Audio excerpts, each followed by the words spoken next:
most people understand that in order to make progress, you have to do things which aren't necessarily going to make you the most popular boy on the block. And that's what we did. In that case, we had a decision to make, and we had to make a decision.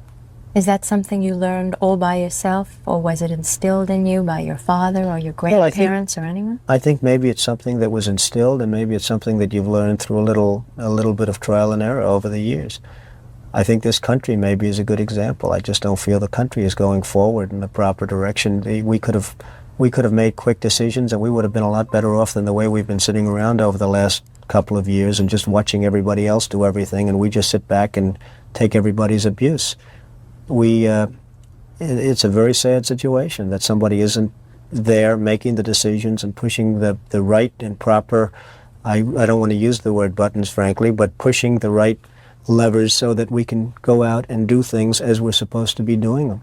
You are a mover, you are a doer. If you could make America perfect, how would you do it?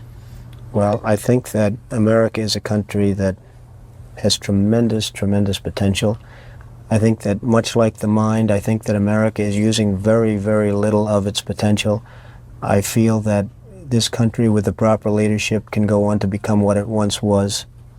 And I hope, and certainly hope, that it does go on to be what it should be. What should it be? Well, it should really be a country that gets the respect of other countries. Is respect the most important thing in your opinion? Well, respect can lead to other things. When you get the respect of the other countries, then the other countries tend to do a little bit as you do, and you can create the right attitudes. The Iranian situation is a case in point. That they hold our hostages is just absolutely and totally ridiculous. That this country sits back and allows a country such as Iran to hold our hostages, to my way of thinking, is a horror. And I don't think they'd do it with other countries.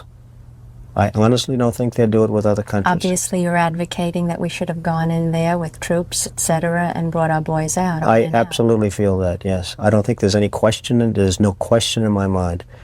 I think right now would be an oil-rich nation, and I believe that we should have done it, and I'm very disappointed that we didn't do it, and I don't think anybody would have held us in abeyance. I don't think anybody would have been angry with us, and we had every right to do it at the time. I think we've lost the opportunity.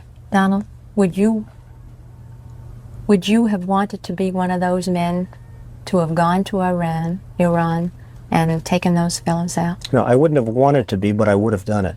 Would you? Absolutely.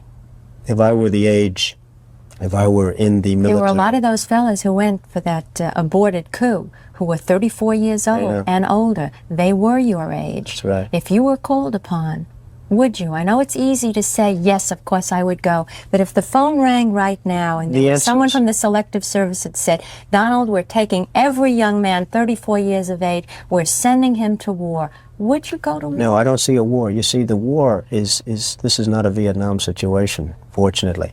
The war, in fact, with Iraq. There is a war waging there right now. Oh, yes, there is a war, and it's a war where nobody has any tanks, has any guns. It's a war where everyone's standing around. That would have been the easiest victory we would have ever won, in my opinion. When I look at television, I see men being shot up, legs being blown off. You're talking about two non-existent armies. I mean, Iran has an army composed of American equipment without parts and without anything else, and Iraq has a very weak army, and they're just really fighting each other. I mean, it's almost hand-to-hand combat. If you see now, they've run out.